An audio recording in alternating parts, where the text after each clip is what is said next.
Alors, vous vous rappelez ce que nous avons commencé à étudier, c'est-à-dire l'Église, et nous avions commencé à parler la dernière fois des anciens. Les anciens, les bergers du troupeau, les conducteurs, enfin comme on les appelle, les responsables. Alors ce qu'on va dire ce soir est vraiment important. Il faut que ça rentre dans le cœur et que ça y reste. Et je reviens souvent sur les mêmes choses parce que c'est important que nous puissions garder la parole de Dieu dans nos cœurs pour une seule raison, c'est pour la mettre en pratique. Sinon, ça n'a aucun intérêt. Si c'est écouter pour écouter, c'est comme ceux qui écoutaient Jésus, et Jésus leur disait, oui, mais enfin, je suis comme un musicien agréable, j'ai chanté devant vous, j'ai dansé, puis vous avez regardé, vous avez applaudi, mais finalement, vous n'avez rien fait de spécial. Vous êtes contentés d'être des spectateurs. Si nous recevons la parole de Dieu, c'est pour la mettre en pratique. C'est à ça que se différencient les brebis du Seigneur et les brebis du diable. Les brebis du diable aiment beaucoup écouter la parole de Dieu comme le diable, mais n'aiment pas la mettre en pratique.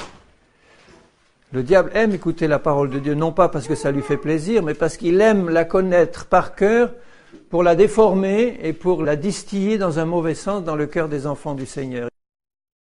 Le diable connaît très bien la parole du Seigneur, très très bien, bien mieux que beaucoup de chrétiens, mais il ne la met pas en pratique et ça ne lui sert à rien. Il s'en sert que pour ses fins personnelles à lui. Alors nous sommes des brebis du Seigneur et si nous écoutons la parole du Seigneur, c'est pour la mettre en pratique.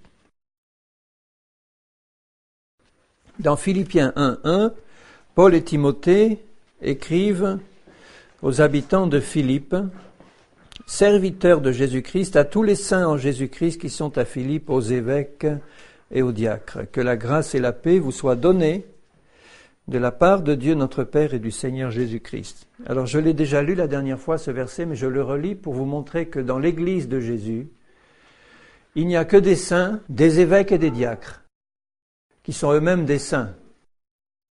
Dans le peuple du Seigneur, vous n'avez que des saints, et saints parce qu'ils ont été sanctifiés par le sacrifice de Jésus à la croix. Ils ont reçu cette sainteté par la foi en Jésus. Nous ne naissons pas saints, n'est-ce pas? On ne le devient pas par des pratiques religieuses, mais on le devient par la foi en Jésus et ce qu'il a fait pour nous. Il nous lave, son sang nous lave, et il nous donne une nouvelle nature dans notre esprit. Et là, nous sommes saints, mis à part pour Dieu, consacrés pour Dieu, c'est ce que ça veut dire, saint. Saint, ça veut dire consacré à Dieu, mis à part pour lui. Donc, dès que nous venons au Seigneur, nous savons que nous sommes mis à part pour lui, pour son service et pour sa gloire. Il n'y a rien qui doit être au-dessus de cet objectif-là. Nous sommes mis à part pour Dieu.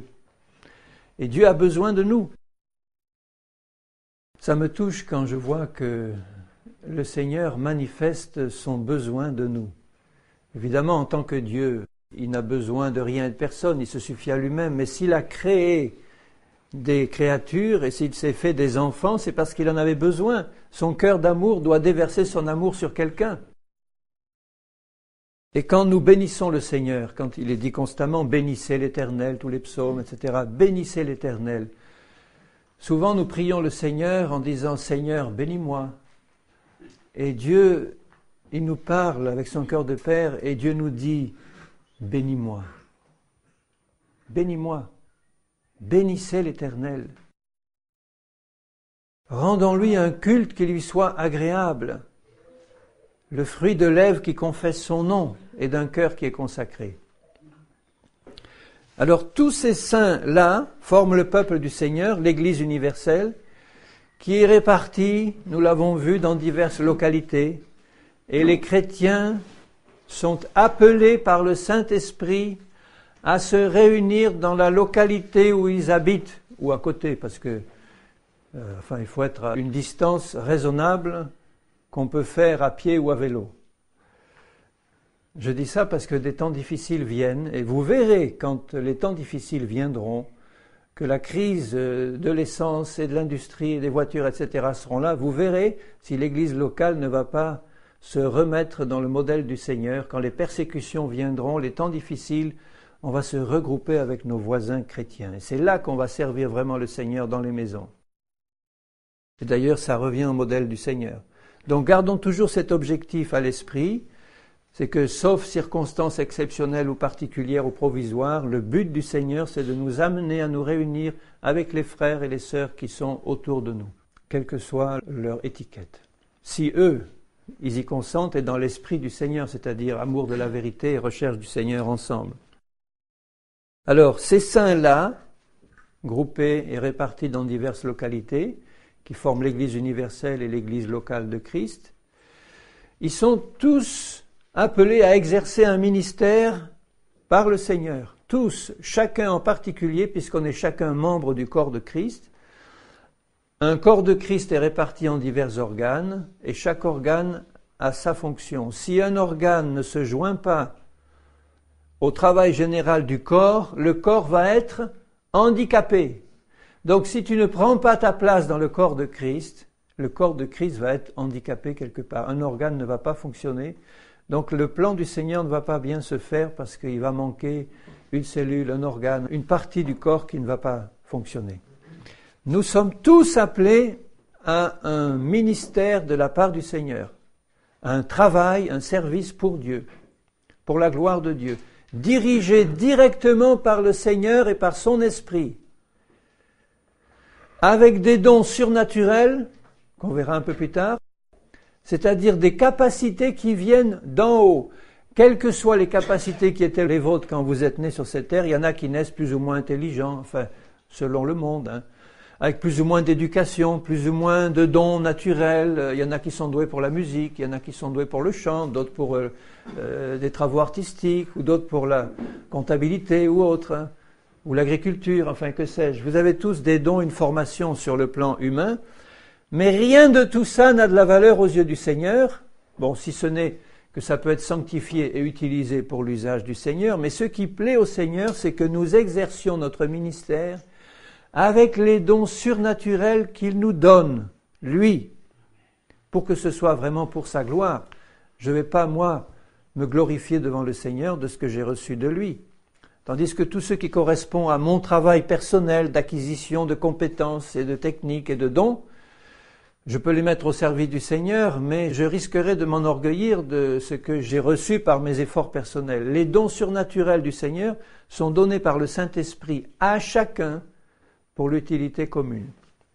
Donc à nous de prier le Seigneur pour lui dire « Seigneur, je sais que j'ai une place, je sais que j'ai des dons, montre-les-moi, ou bien donne-moi ceci que tu me mets à cœur, Seigneur, mais j'ai besoin que tu me révèles ma place et les dons. » Ça, c'est important de savoir que nous sommes tous appelés à ça. Maintenant, pour diriger le peuple du Seigneur au but fixé par Dieu, quel est le but fixé par Dieu? C'est que nous puissions tous grandir, poussés par le Saint-Esprit qui nous habite, que nous puissions tous grandir pour arriver un jour, par la grâce de Dieu, à la mesure de la stature parfaite de Jésus. Je le redis constamment, mais le plan du Seigneur, c'est ça.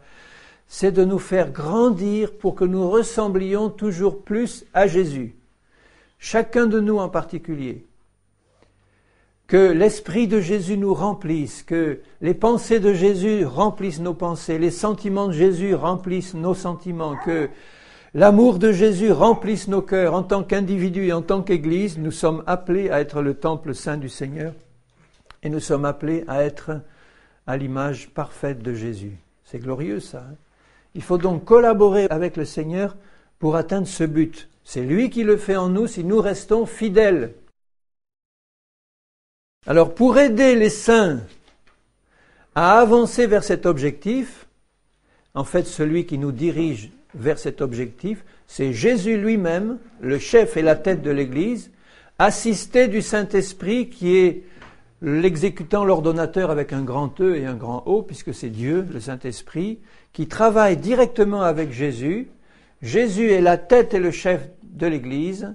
Le Saint-Esprit travaille avec Jésus, puisqu'il habite dans le cœur de tous les enfants de Dieu, pour ouvrir notre esprit au plan et à la parole du Seigneur, pour nous faire recevoir ses dons et pour nous aider à grandir en Christ jusqu'à la perfection.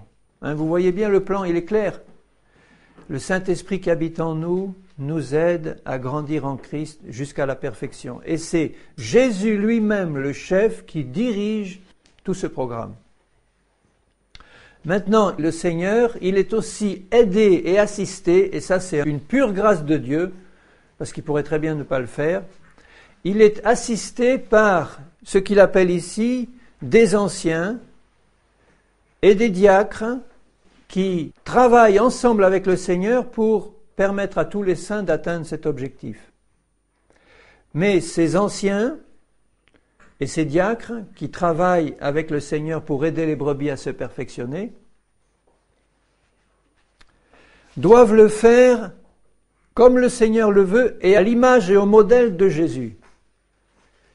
Donc Jésus est notre modèle parfait. Quand nous regardons comment Jésus s'est comporté en tant que chef de l'Église quand il a vécu sur cette terre et par la suite dans les instructions qu'il a laissées aux apôtres, c'est ce modèle-là qu'il faut suivre. Jésus dit bien « Je suis le Seigneur et le chef, mais je suis votre serviteur et je suis aussi le modèle. » Il est notre sauveur, notre Seigneur, mais il est le serviteur et le modèle. Les anciens doivent travailler comme cela. Alors le Seigneur a prévu que ces brebis paissent sous la surveillance d'hommes qui s'appellent des anciens, qui ont, disons, un peu plus d'expérience que les autres, ou un peu plus de connaissance du Seigneur que les autres, ou un appel particulier du Seigneur, pour aider les brebis à paître, à se nourrir et à grandir dans le Seigneur. Et en cela, les anciens sont des dons de Jésus à l'Église, de même que Jésus-Christ est le don du Père au monde entier, et à l'Église aussi, bien sûr, puisqu'il l'a fait naître en lui.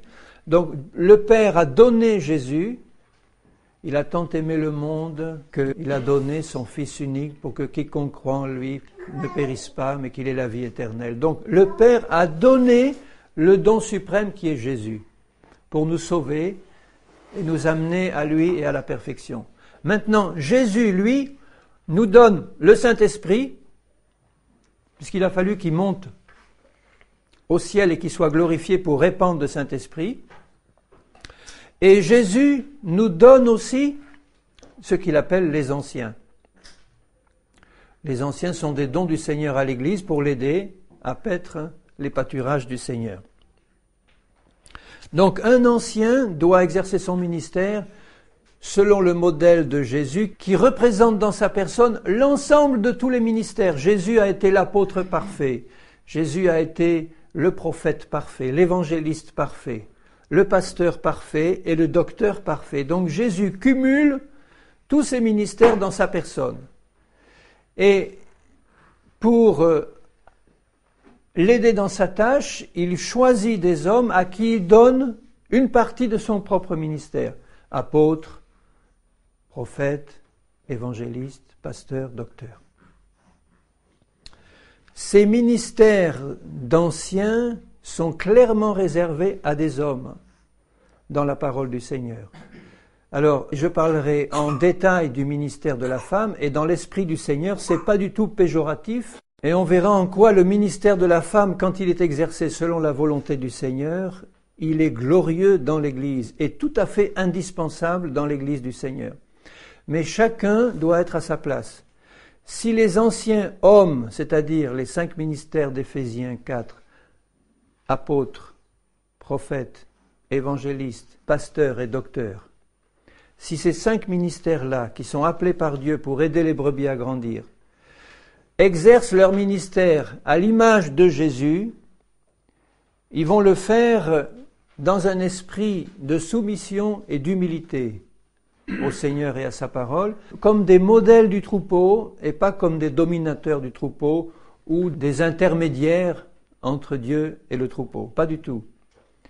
Ce seront des hommes qui sont allés plus loin dans la connaissance de Jésus, donc qui doivent être, on les verra dans les caractéristiques, qui doivent être arrivés plus loin encore dans le brisement, dans l'humilité et dans l'esprit de service.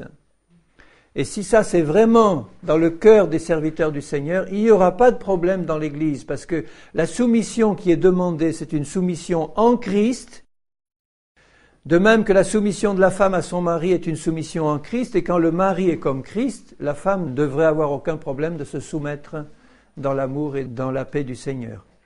Parce que son mari représente vraiment Christ. Et si je ne me soumets pas à Jésus, c'est que j'ai un cœur rebelle. Je peux toujours refuser de me soumettre à Jésus. Mais quand je suis enfant du Seigneur, brebis du Seigneur, il y a quelque chose qui est dans mon cœur, c'est le désir de faire plaisir à Jésus parce que je l'aime.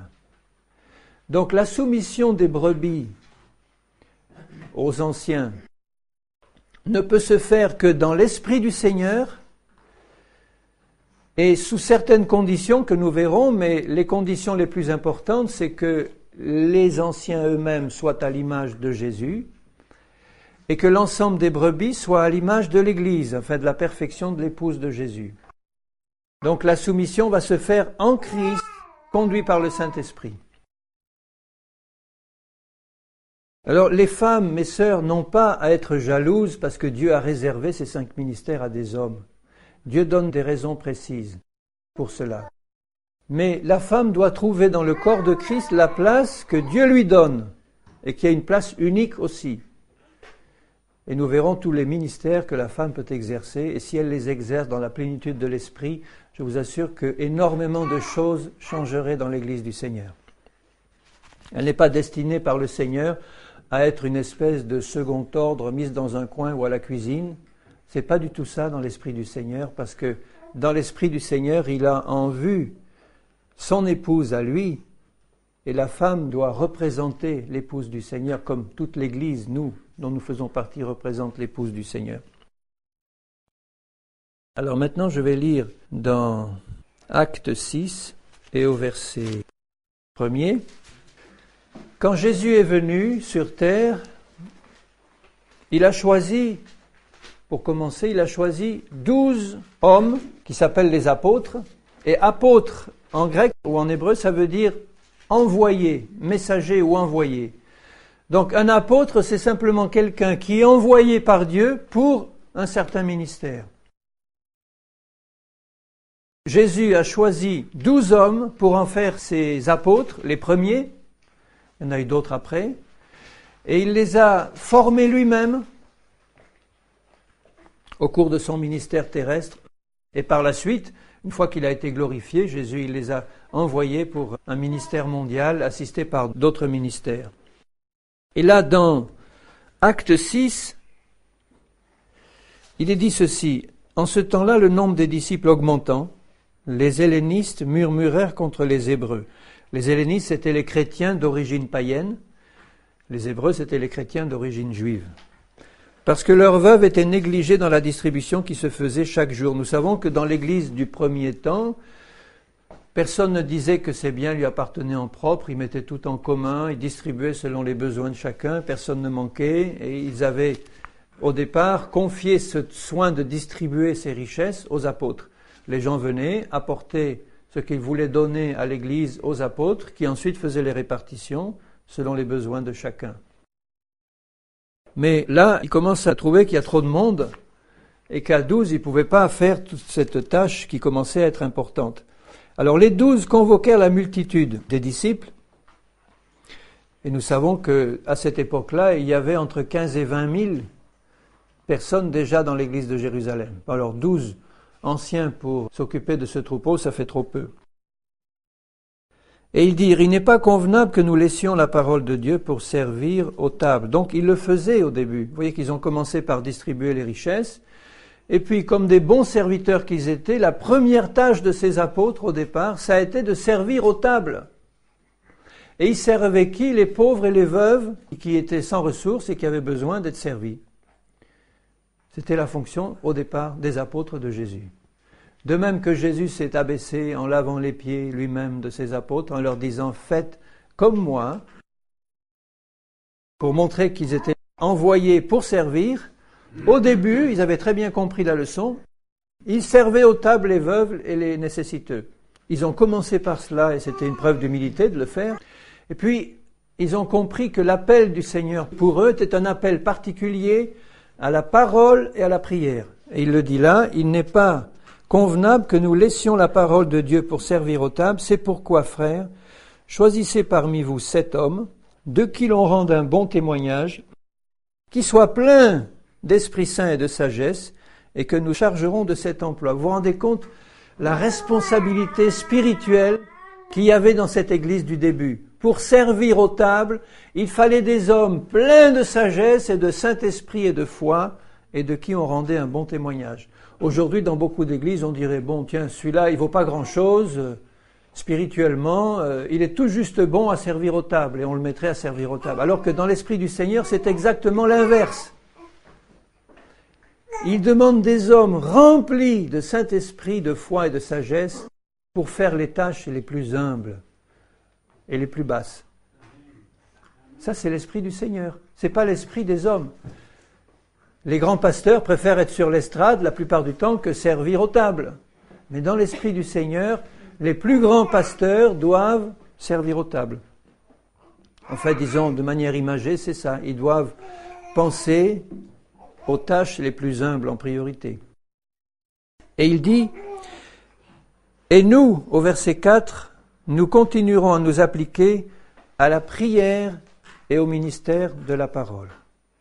Donc ces anciens-là, voilà à quoi ils sont appelés d'abord par le Seigneur. Après, nous verrons comment ils se sont subdivisés en des ministères plus spécialisés, c'est-à-dire apôtres, prophètes, évangélistes, pasteurs et docteurs. Mais au départ, les apôtres étaient spécialisés dans tout ce qui touchait au ministère de la parole et le ministère de la prière. Et les deux vont ensemble. Combien de fois Paul dit « Je prie » ou « Priez pour moi » ou « Je prie constamment pour vous », les Éphésiens, les Philippiens, les Thessaloniciens. Donc le ministère des apôtres était un ministère important. Dans la prière, c'est elle qui est nommée en premier. Et dans la parole, c'est-à-dire l'enseignement, la prédication ou l'exhortation, la prophétie, etc. Tous les dons de la parole sont réservés aux anciens et ils ont spécialisé d'autres hommes qui étaient remplis de Saint-Esprit et de foi dans les tâches matérielles qui consistent à servir aux tables.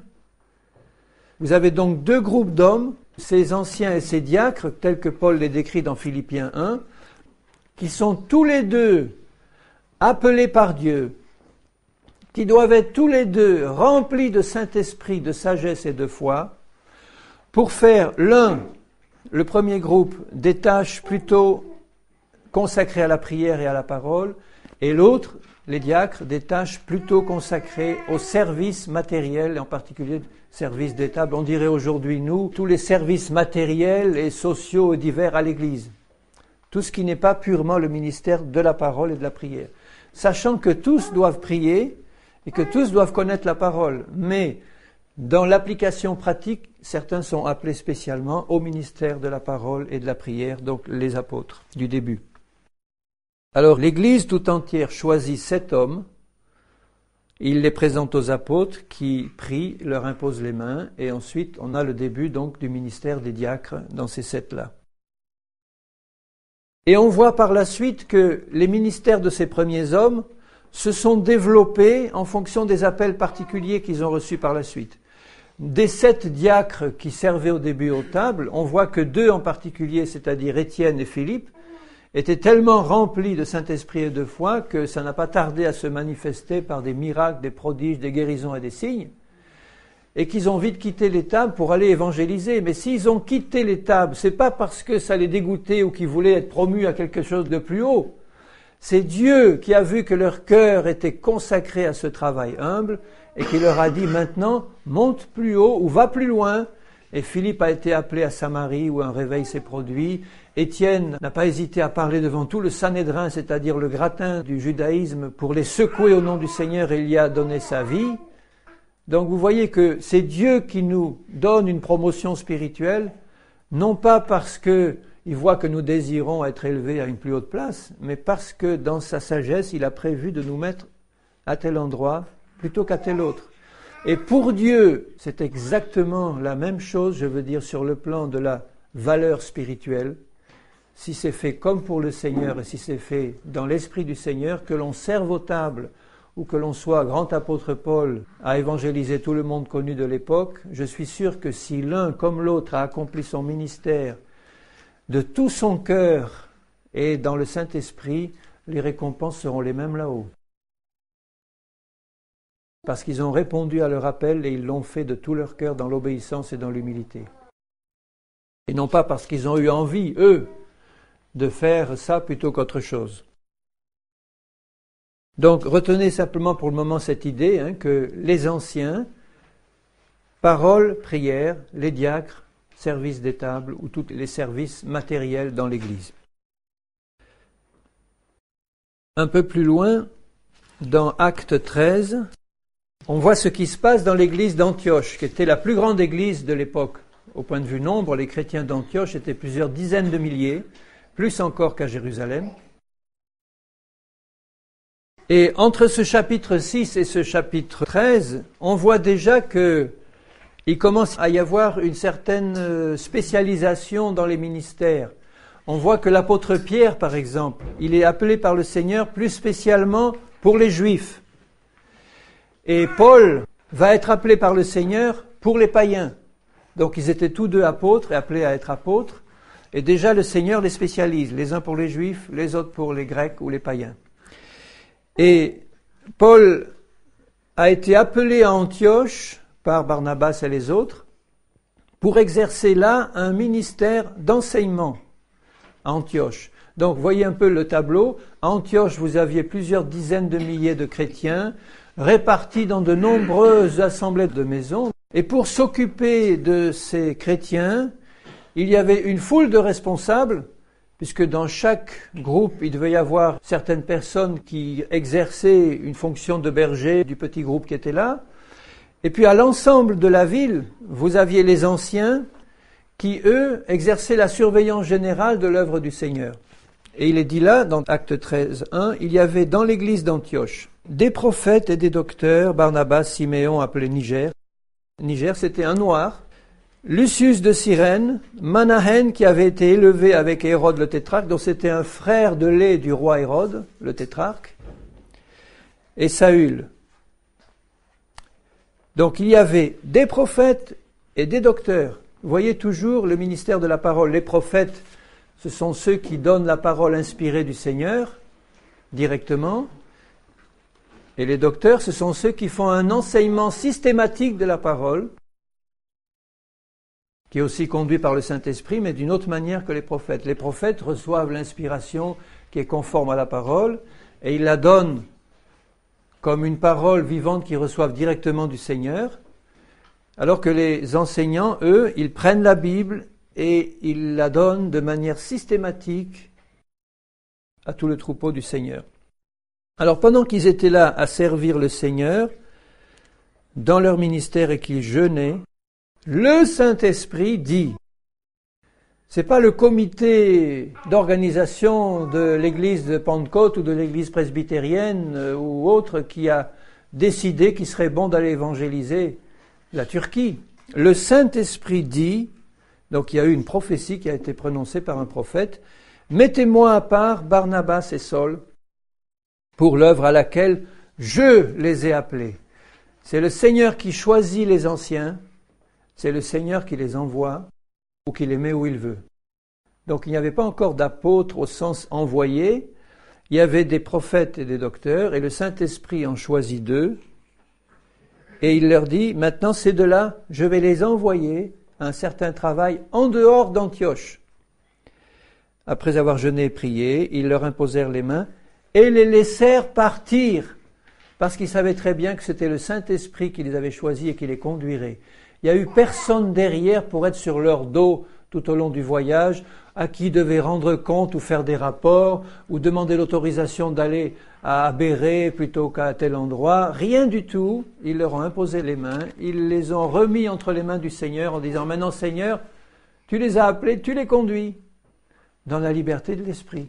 Et les autres qui étaient restés, ils devaient sûrement intercéder et prier pour eux, pour que le Saint-Esprit les protège, les garde et les conduise. Et c'est à ce moment-là que Paul est devenu apôtre, au moment où il a été envoyé. Jusqu'à présent, il était ancien dans l'église d'Antioche. Le Saint-Esprit l'envoie et à partir du moment où il est envoyé en dehors de son église locale, il devient apôtre, envoyé de Dieu pour une mission d'évangélisation, d'enseignement, de formation de ceux qu'il avait évangélisés. Et Barnabas et Saul, envoyés par le Saint-Esprit, descendent à Séleucie, etc. et ils font leur premier voyage missionnaire et les autres par la suite. Donc, cette idée supplémentaire que je vais introduire maintenant, c'est que dans chaque église locale, il y a des anciens. Et rappelez-vous que l'église locale, c'est la ville. Donc, dans le plan du Seigneur, dans une ville quelconque, il a prévu un groupe d'hommes, ils sont toujours ensemble et jamais seuls, qui constituent un groupe de surveillants du troupeau qui le conduisent ou qui l'aident à avancer dans sa vie spirituelle. Dans chaque ville, il y a des anciens du troupeau qui, ensemble, doivent paître le troupeau.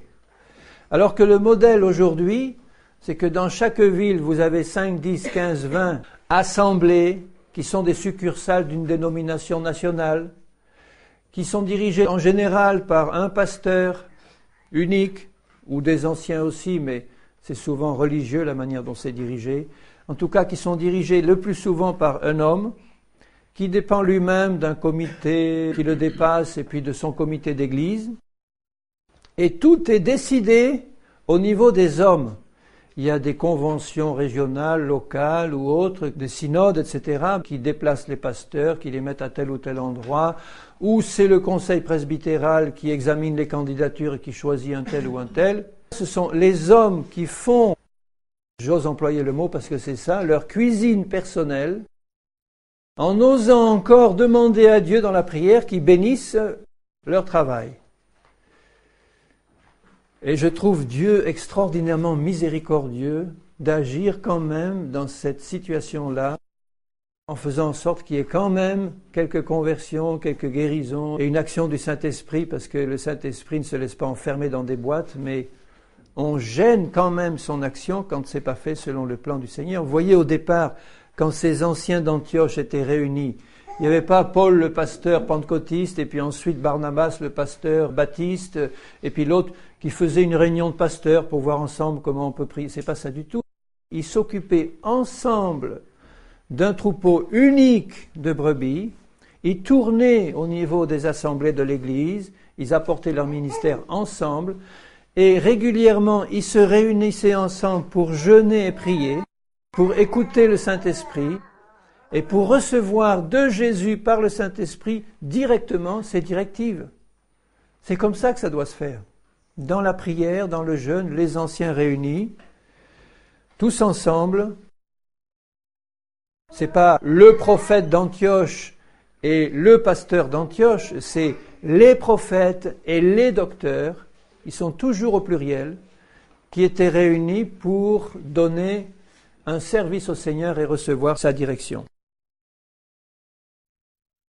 Donc, un ancien d'une église locale ou d'un groupe est quelqu'un qui est appelé par Dieu directement, dont le ministère est confirmé par les autres ministères ou par l'Église elle-même tout entière. Dieu appelle quelqu'un et le reste de l'Église se rend compte que quelqu'un a été appelé par Dieu et il reconnaît l'appel qui repose sur un homme pour exercer son rôle d'ancien. Et les autres anciens, eux, qui ont le discernement du Seigneur, reconnaissent aussi cet appel et le confirment publiquement. Et tout ça commence ou peut commencer au niveau des petits groupes de maisons, parce qu'à Antioche, il y avait des centaines de groupes de maisons, mais je suis sûr que la plupart de ces anciens ont commencé leur ministère dans un petit groupe comme celui-là, ou d'autres, où le Saint-Esprit appelle manifestement quelqu'un à un ministère d'ancien, et ça commence à se manifester par un certain nombre de dons particuliers. L'un a un don plutôt pour la parole, l'autre a un don plutôt d'évangéliste, l'autre a un don plutôt de prophète, l'autre a plutôt un don d'apôtre s'il sent qu'il va être envoyé ailleurs que dans son groupe local. Mais enfin, en tout cas, ils commencent à exercer cet appel dans le groupe où ils sont, et le groupe reconnaît qu'il y a un appel sur eux et s'en rend compte avec le temps qui passe. Et les autres anciens de la ville confirment cet appel par le Saint-Esprit. C'est comme ça que ça doit se passer. Dans ces 5 ministères d'anciens, je les répète, apôtres, prophètes, évangélistes, pasteurs et docteurs, vous en avez 4 qui sont essentiellement des ministères pour l'Église, c'est-à-dire tous sauf celui d'évangéliste, et un qui est surtout pour les païens. L'évangéliste est surtout appelé à évangéliser avec puissance, puisque nous sommes tous appelés à évangéliser, mais on n'est pas tous appelés à être un évangéliste, un des 5 ministères. Donc l'évangéliste qui fait partie de ces 5 ministères reçoit de Dieu un ministère surnaturel d'évangéliste avec puissance pour les guérisons, les miracles et les signes qui accompagnent son ministère d'évangéliste. Et il est appelé sur une multitude de terrains extérieurs pour exercer ce ministère dans la puissance de l'Esprit. Alors que les 4 autres exercent leur ministère pour l'Église, corps de Christ. Essentiellement, l'apôtre, lui, il cumule un peu l'ensemble des ministères. L'apôtre, c'est un peu spécial. Regardez le ministère de l'apôtre Paul, il allait évangéliser et il passait une bonne partie de son temps à enseigner les brebis qui venaient d'évangéliser. Donc, je dirais que l'évangéliste, lui, est entièrement spécialisé dans le fait de toucher les païens, alors que les 4 autres sont essentiellement pour le corps de Christ, alors que les apôtres, eux, qui sont les ministères les plus puissants, ils cumulent un peu l'ensemble des ministères, c'est-à-dire que comme Paul, ils vont chercher les païens, mais ils les prennent et ils les enseignent de manière systématique. Un apôtre ne va jamais se contenter d'amener des âmes au Seigneur. Un apôtre, il va faire comme Paul, sa préoccupation constante, c'est de prier pour eux, d'intercéder et de les former par la parole pour qu'ils grandissent dans le Seigneur. Donc il a ce double aspect, lui, mais il est centré sur le perfectionnement du corps de Christ. Parmi ces 5 ministères, il y en a surtout un qui est réservé à l'église locale, c'est celui du pasteur. Il est surtout centré sur l'église locale. Alors que les 4 autres, mis à part l'évangéliste qui est surtout centré sur les païens, les 4 autres sont plutôt tournés vers l'extérieur. L'évangéliste, par définition, il va toujours à l'extérieur sur les champs de mission. Et les autres, ils sont appelés par le Seigneur au niveau de l'ensemble du corps de Christ.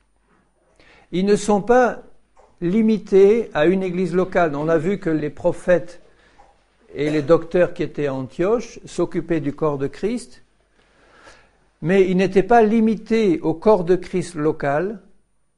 Ils étaient appelés ailleurs, dans d'autres villes, pour exercer leur ministère au niveau de l'ensemble du corps de Christ. Paul était constamment en voyage, les docteurs, les apôtres, les prophètes sont constamment en train de circuler dans l'ensemble du corps de Christ et à l'extérieur. Les pasteurs, eux, sont plutôt appelés à rester dans l'église locale pour s'occuper des brebis et être le berger des brebis. Bon, ça c'est la règle générale, mais Dieu fait un peu ce qu'il veut, mais la règle générale c'est ça. Dans Acte 14, un peu plus loin, Acte 14, 21, quand Paul commence son ministère d'apôtre, quand ils eurent évangélisé cette ville et fait un certain nombre de disciples, ils retournèrent à Lystre, à Icône et Antioche, fortifiant l'esprit des disciples, les exhortant à persévérer dans la foi et disant que c'est par beaucoup de tribulations qu'il nous faut entrer dans le royaume de Dieu. Vous voyez, la préoccupation de l'apôtre, c'est ça. L'évangéliste, lui, il fait des disciples, il va ailleurs, il continue à en faire. L'apôtre, il fait des disciples et il revient constamment pour fortifier l'esprit des disciples, les enseigner, les faire grandir dans le Seigneur. Et il leur disait une vérité que nous devons constamment nous rappeler, c'est que par beaucoup de tribulations, nous devons rentrer dans le royaume de Dieu. Nous sommes appelés, bien-aimés, à souffrir. C'est peut-être pas une pensée que beaucoup de chrétiens acceptent de gaieté de cœur, mais nous sommes appelés à souffrir et à pleurer dans la joie.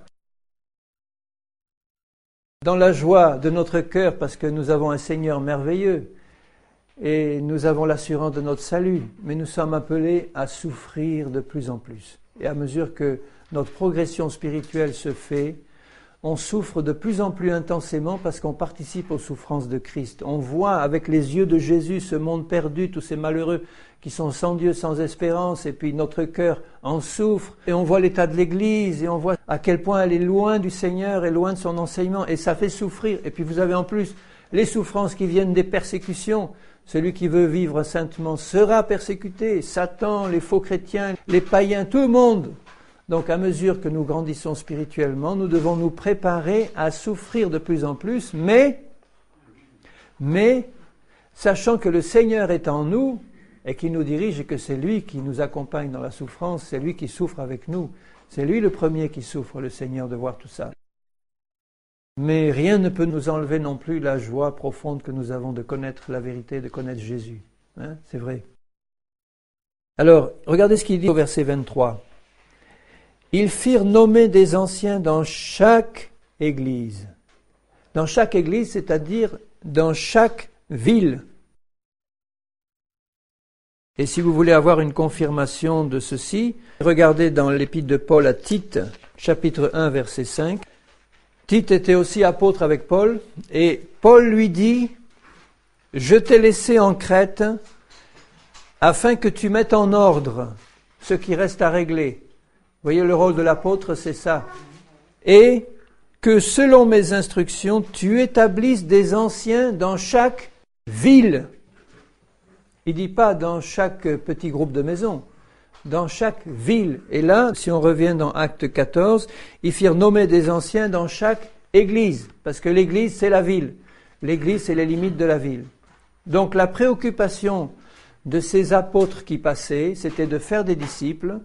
Et dès qu'ils en avaient fait, ils savaient reconnaître l'appel de Dieu sur tel ou tel homme qui était appelé par Dieu à un ministère d'anciens. Ils avaient le discernement et Paul les nommait ou les faisait nommer pour que leur ministère soit confirmé. Vous vous rendez compte, c'était des gens qui venaient d'être évangélisés. Ils avaient quelques jours, quelques semaines ou quelques mois de conversion.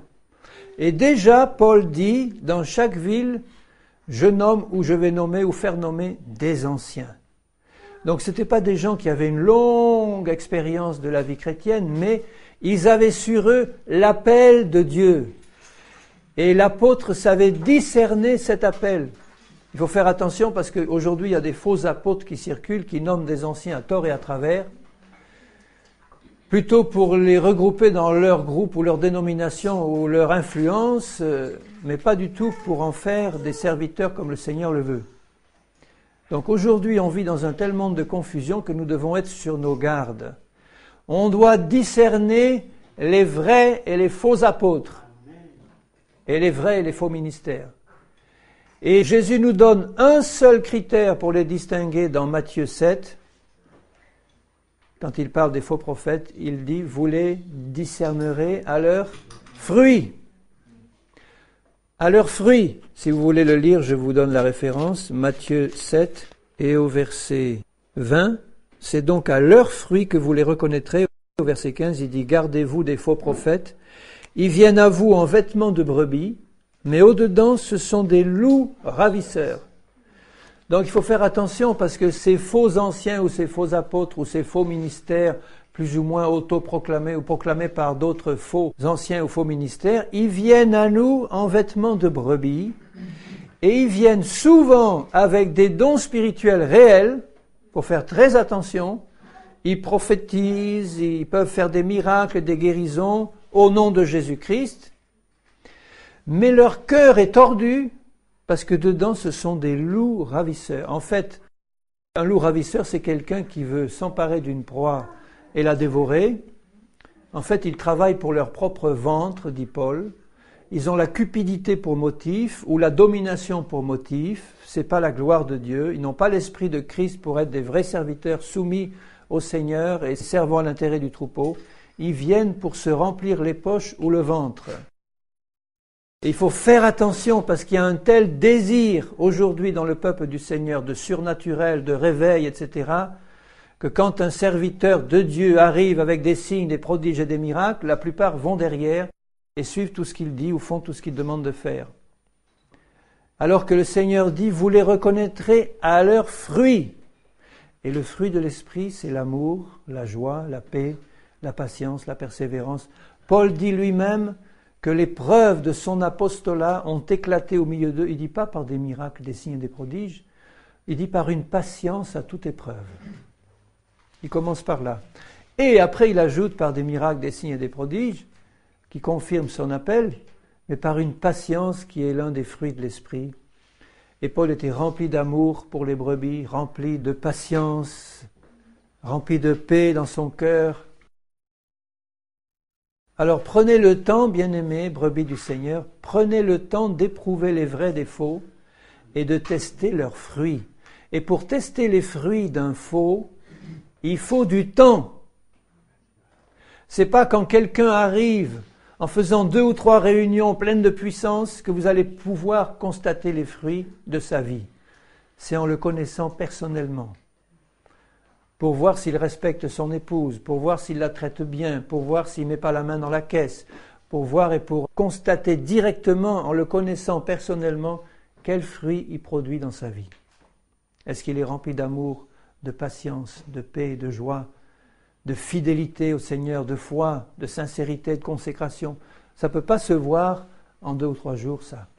Sauf si vous êtes rempli du discernement du Seigneur et qu'immédiatement vous discernez, mais il faut quand même contrôler les fruits. Les fruits. Quels fruits on produit? C'est là-dessus qu'on va être jugé. Alors ceci pour dire que à l'époque, comme les premiers apôtres, les 12, et puis ensuite ceux qui ont été appelés par Dieu, Paul et Barnabas et les autres, étaient des hommes remplis de Saint-Esprit et de foi, ils savaient immédiatement discerner sur qui reposait un appel pour être ancien du troupeau. Et ils étaient capables de faire ce que beaucoup ne sont plus capables de faire aujourd'hui, c'est-à-dire de passer dans un groupe qui venait d'évangéliser et de discerner, là, tiens, voilà, le Seigneur appelle, et je suis sûr que ça confirmait l'appel que ces gens avaient reçu dans leur cœur, que ceux-là sont appelés à être anciens du troupeau au niveau d'une ville. Si la ville était petite, il y avait peu d'anciens sûrement. Si la ville était comme Antioche, il en fallait beaucoup plus que dans un village. Dans un petit groupe de maisons, il n'y aura pas forcément l'ensemble des anciens d'une ville, ou alors même pas un seul au niveau de la ville, puisque les anciens d'une ville vont être répartis dans des groupes de maisons. Il n'est pas dit du tout que dans chaque groupe de maisons, il va y avoir un ancien, au sens des 5 ministères, là. Mais en tout cas, ces 5-là seront répartis avec les brebis dans un certain nombre de groupes. Et en tout cas, dans la ville où ils sont anciens, ils vont tourner. Et ils vont s'occuper du troupeau ensemble.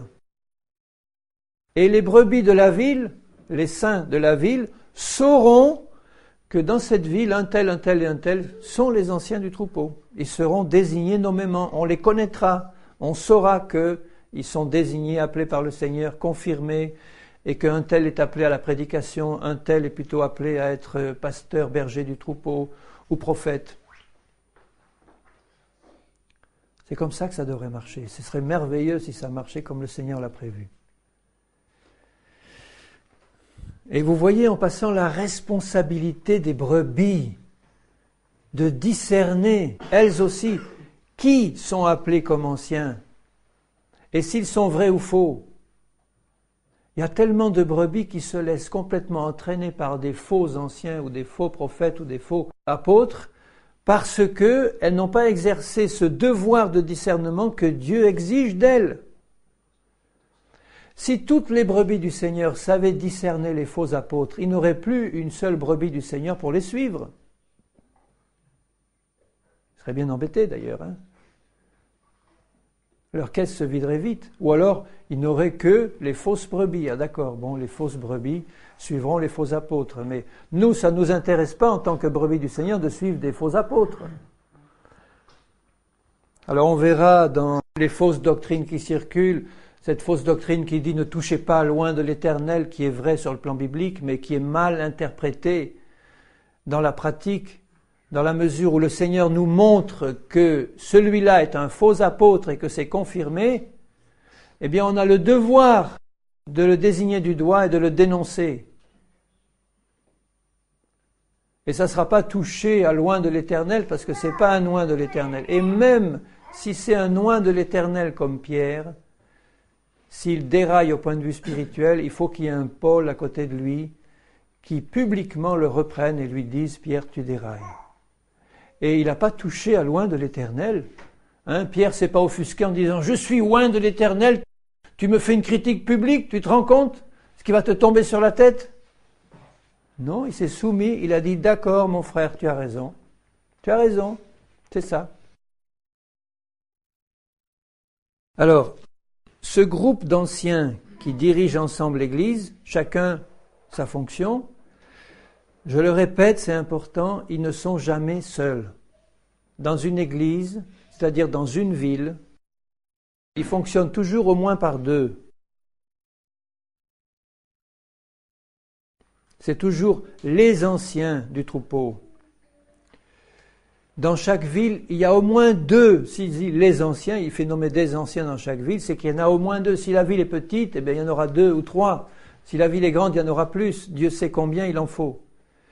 Mais il ne fonctionne jamais seul. Vous ne voyez jamais dans la Bible le mot « l'ancien de l'église de » ou bien « le pasteur de l'église de » ou « l'apôtre de l'église de ».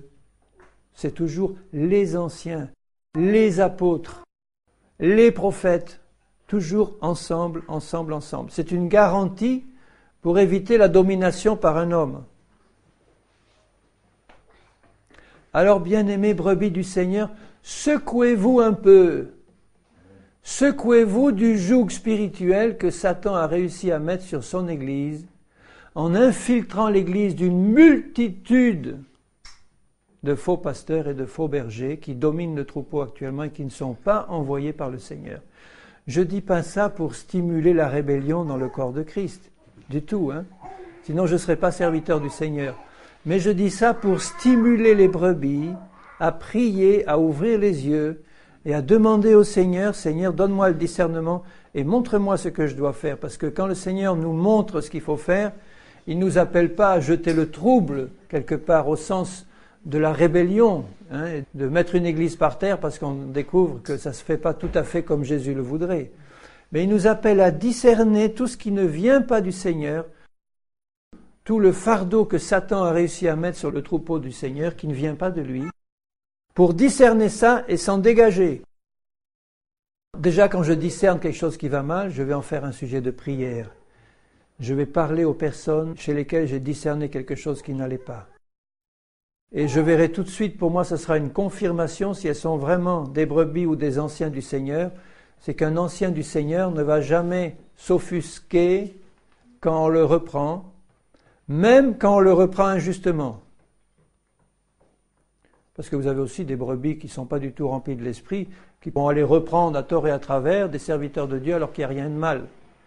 Mais un vrai serviteur de Dieu, il ne va pas se vexer quand il est repris par une brebis, même quand il est repris injustement. Et c'est un signe que c'est un vrai berger du Seigneur.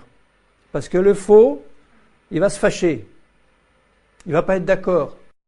On a mis en cause sa suprématie d'ancien et il n'est pas content. Parce que les faux veulent tout contrôler, tout diriger, ne rien permettre en dehors de ce que eux ont décidé.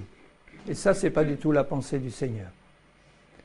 On ne peut pas permettre à des brebis de se développer si on ne leur laisse pas vraiment la liberté dans le Seigneur de le faire, tout en les surveillant étroitement, mais alors avec un cœur de berger, pour voir si ça se passe comme le Seigneur le veut, pour les aider, comme des parents aident leurs enfants à apprendre à marcher. Ils sont là, ils les aident, et puis ils leur donnent un coup de pouce, ou ils les jettent dans le grand bain, et puis bon, si l'autre commence à boire le bouillon, on le retire un peu, puis après on le remet, et puis c'est comme ça qu'on apprend. Mais pas exercer cette domination où il y a le serviteur de Dieu qui reçoit la pensée de Dieu, lui seul, et puis qui après la répercute, et puis tout le monde doit suivre ses directives et ses ordonnances. Ça n'a rien à voir avec le modèle biblique. Nous devons nous dégager de ce joug et de ce fardeau. Même s'il y a une bénédiction apparente, Même si on voit des beaux bâtiments, beaucoup d'argent et de grandes activités et plein de choses qui se font. Il y a une radio, il y a une école biblique, il y a un groupe de jeunes, il y a un groupe de vieux, il y a un groupe de femmes, il y a un groupe de couture, il y a tout, vous voyez tout là-dedans. Et ça fait vraiment alors multimédia, multifonction, tout dirigé par le grand chef apôtre qui est là, avec des succursales dans toutes les villes à côté, et dans des pays étrangers, etc. Tout ceci, bien-aimés, je le dis maintenant par prophétie, par l'Esprit du Seigneur qui me parle en ce moment, tout ceci sera balayé bientôt par l'Esprit du Seigneur. Ça sera balayé, et ceux qui ne veulent pas se mettre au modèle de la parole seront emportés par le vent de l'Esprit. Et quand je dis que ça sera balayé, ça ne sera pas forcément dispersé et détruit, mais ça sera balayé par un vent de fausse doctrine qui va les plonger dans les bras de l'Antichrist et de l'épouse mauvaise de l'Antichrist, c'est-à-dire la prostituée. Ça sera balayé par le souffle de l'Esprit.